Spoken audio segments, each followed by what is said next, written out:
بسم الله الرحمن الرحيم. في هذه الفقرة سنعطي بعض النصائح الذهبية من أجل تغذية سليمة خلال فصل الصيف. من المعلوم أن التغذية لها دور أساسي في المحافظة على الصحة. يقول الحارث بن كلدة طبيب العرب المشهور: المعدة بيت الداء والحمية رأس الدواء. والاحتياجات الغذائية تختلف حسب فصول السنة، يعني التغذية اللي تنحتاجها في فصل الصيف باش هي التغذية اللي تنحتاجها في فصل الشتاء. ومن أهم النصائح في مجال التغذية خلال فصل الصيف: أولا، الإكثار من شرب الماء والسوائل لتجنب الاجتفاف. ينصح الأطباء بشرب على الأقل لترين من الماء يوميا خلال فصل الصيف. وخصنا نحرصوا على شرب الكمية الكافية من الماء خصوصا عند الناس الكبار، لأن ما تكونش عندهم الشعور بالعطش. لهذا تنصحوا الناس الكبار يديروا واحد القرعة ديال الماء لترو ولا يترو ونص باش يتأكدوا بأنهم خداو هذه الكمية الكافية، وياخدوا كيف قلنا على الأقل 2 لتر. وبالنسبة للأطفال الصغار تهم خصنا نحرصوا ياخدوا الماء، لأنهم يمكن لهم يتعرضوا للاجتفاف، خصوصا إذا كانوا مثلا تيمشيو الشمس مجهدة ولا تيلعبوا الكرة وتيتعرقوا بزاف، يعني تيفقدوا السوائل. إذا خصهم يشربوا باش يعوضوا هذه السوائل. وتنصحوا كذلك نتجنبوا ناخذوا الماء بارد بزاف، يعني الواحد تيكون فيه العطش. الماء بارد بزاف يمكن له يدير بعض الآفات، سواء في الحلق ديال اللي تيشربوا ولا كذلك يمكن يؤدي لجدار المعدة. كذلك ننصح بتناول الفواكه الموسمية الطازجة الغنية بالماء، مثلا الدلاح، البطيخ، العنب، الليمون، الخوخ، المشماش.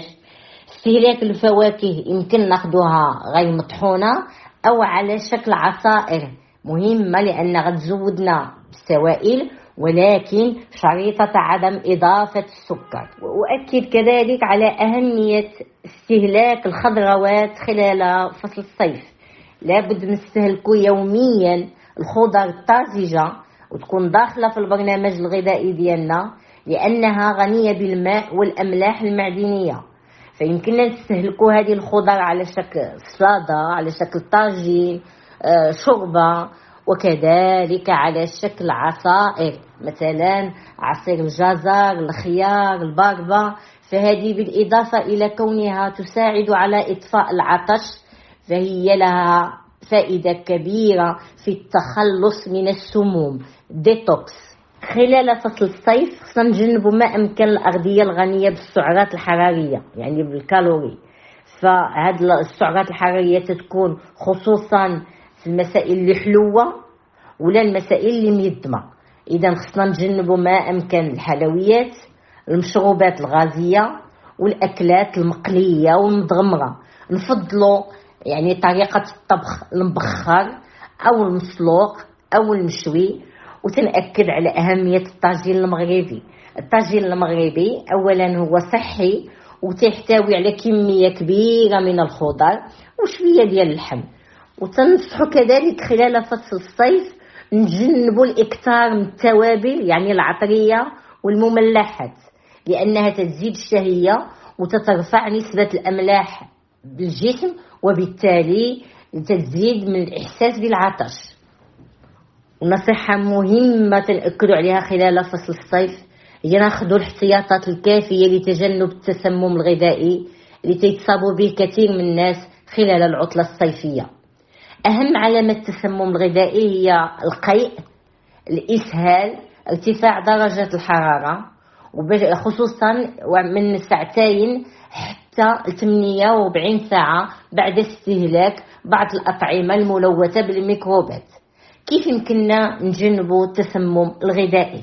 للوقاية من التسمم الغذائي أولا خصنا نتجنبوا استهلاك الأطعمة اللي تكون معروضة للبيع بطريقة غير صحية، تكون مكشوفة طيلة النهار وتتعرض مباشرة للهواء والأشعة الشمس والحشرات. نغسلوا جيدا الخضر والفواكه قبل استهلاكها. تأكدوا من صلاحية بعض الأطعمة اللي تتعرض بسرعة للتلف، مثلا الكفتة وكذلك السمك نتأكدوا بأنه يكون طري. ومن أهم الأسباب اللي تتؤدي إلى تعفنات الجهاز الهضمي خلال فصل الصيف عدم المحافظة على نظافة اليدين. وليداتنا خلال العطلة الصيفية تيكونوا تيلعبوا الكرة أو تيقصوا أماكن متسخة، وتيجي وقت الأكل أو تيبغيو ياكلوا يعني بعض المأكولات المعروضة وتيمكن ياكلوها بيديهم مسخن. لهذا خصنا نحرصوا على المحافظة على نظافة اليدين خصوصا قبل الأكل، يغسلوا يديهم بالماء والصابون ويبقاو يفركوا يديهم 20 ثانية على الأقل، يعني يحسبوا من 1 حتى 20 هما تيفركوا يديهم بالصابون، أو يستعملوا يعني محلول كحولي يعني يحكوا به يديهم، يكون عندهم قبل ما يستهلكوا الأكل بيديهم ما ياكلوهمش مسخن.